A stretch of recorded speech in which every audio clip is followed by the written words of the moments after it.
Bonjour à tous, on se retrouve aujourd'hui pour la modification de l'écran de 3008 en 8 pouces vers un écran de 10 pouces. Donc pour ça vous aurez besoin de l'écran et du NAC télécodé.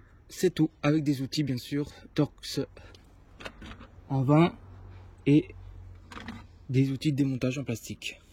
On commence par retirer l'aérateur central devant l'écran avec un outil en plastique pour éviter de marquer.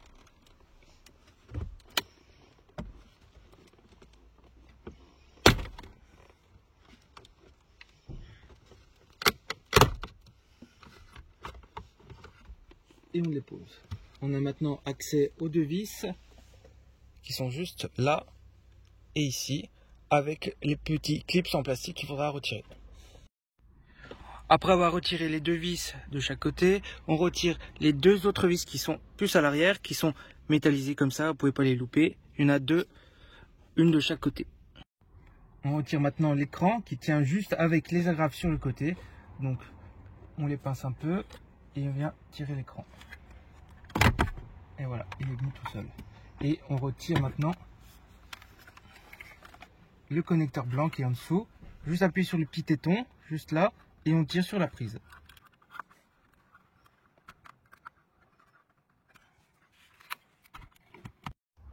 On vient maintenant rebrancher le nouvel écran en réutilisant le connecteur d'origine. Donc juste à brancher dans le bon sens.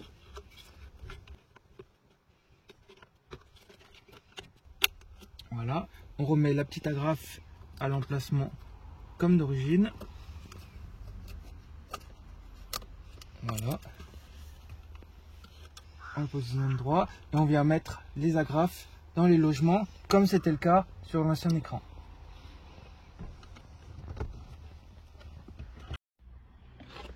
Maintenant que l'écran est en place, on a remis les 4 vis, donc les deux noirs et les deux grises qui sont au fond et ici. On vient maintenant remettre l'aérateur central.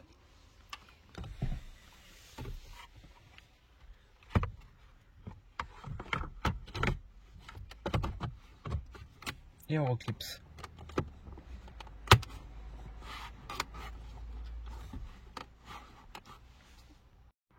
On vient placer maintenant l'enjoliveur en dessous de l'écran, juste à clipser dans les 4 agrafes qui sont présentes.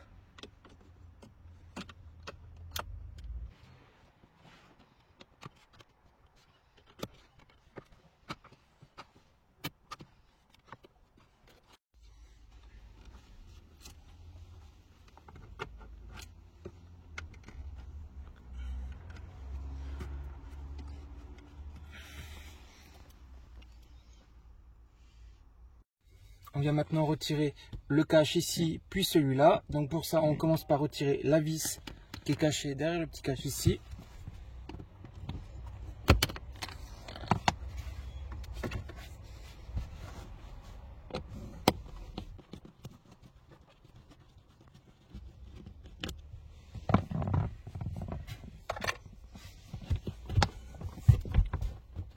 On vient dégrafer.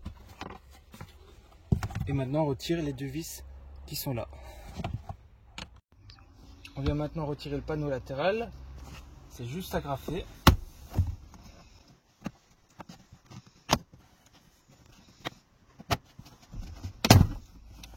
Et il sort. Dans le cas des personnes qui ont l'éclairage d'ambiance juste ici, pensez à déconnecter le petit connecteur 3 voies qui est placé normalement ici. Il y a l'emplacement ici, et juste à le débrancher avant de le sortir, sinon vous risquez de tout casser. Pour accéder au NAC qui est juste là derrière, on va retirer les conduits de ventilation qui sont juste clipsés, à tirer. Voilà, et comme ça on a accès au NAC qui est juste là derrière. Maintenant on va venir retirer le panneau de l'autre côté. Quand vous avez une boîte manuelle uniquement, là on a une boîte automatique, donc il y a beaucoup plus de facilité pour retirer l'autre vis. Si vous avez une boîte manuelle, il y a toute la tringlerie ici, donc vous êtes obligé d'enlever l'autre côté. On vient maintenant retirer le NAC. Pour ça il faut retirer tous les connecteurs. On commence par le principal, on appuie sur la petite languette et on bascule. Le GPS en bleu, on appuie sur la languette et on tire. Les USB, donc on appuie pareil sur la languette, on tire. Pareil pour l'autre. Ensuite on a câble radio.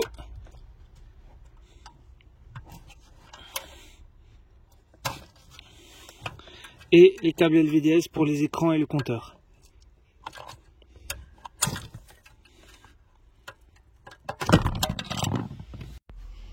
On vient rebrancher le nouveau NAC, donc exactement les mêmes connecteurs.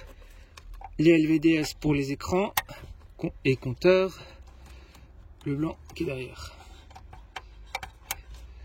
Câble FM pour la radio. Les USB.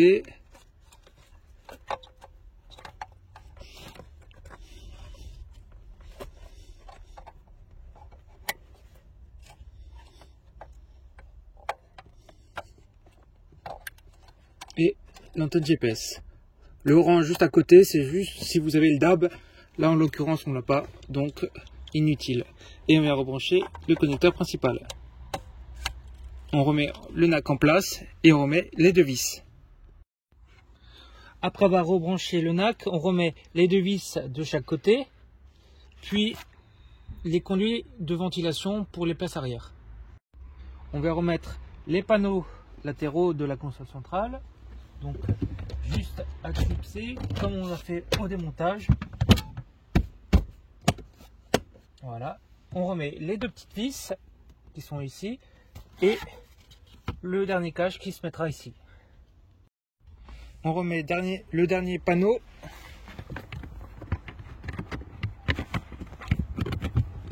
On clipse, on remet la petite vis et le petit cache. On va maintenant passer aux vérifications du NAC, voir si le télécodage est bien effectué. Donc pour ça, on va vérifier notamment sur le bouton véhicule. On vérifie que toutes les informations ici correspondent bien à son véhicule. Réglage véhicule pareil. Dans les feux, confort, stationnement et sécurité, on vérifie si tout est comme à l'origine.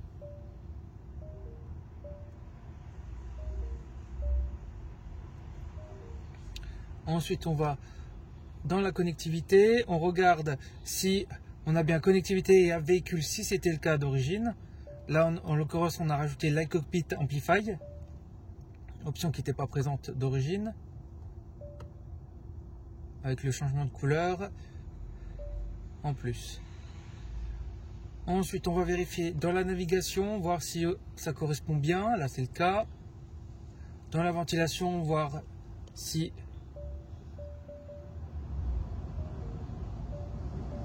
ça fonctionne, c'est bon. Au niveau des médias, voir si toutes les sources sont bien présentes comme à l'origine. Et dans les paramètres, bon là on a le l'iCockpit Amplify, donc il faut que je le retire.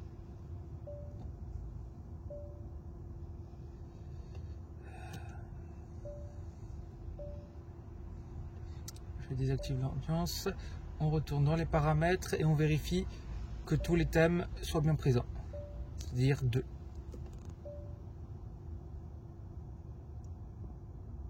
Voilà. Le combiné changera également de teinte en même temps que l'écran. Il demande juste un peu plus de temps et après il change de temps. Voilà, maintenant vous savez tout pour changer l'écran de votre 3008 ou 5008. On passe de l'ancienne génération avec un NAC Wave 2, un petit écran, au NAC Wave 4, plus performant, plus rapide, avec une assistance vocale plus développée et des options qu'on peut rajouter en plus, comme par exemple la caméra de recul sur ce modèle là. Je vais vous faire un exemple. Et vous voyez, on a rajouté le VisioPark 1 qui était indisponible à la base lors de la sortie d'usine du véhicule. N'hésitez pas à vous abonner et à laisser un commentaire si la vidéo vous a plu. Et à la prochaine.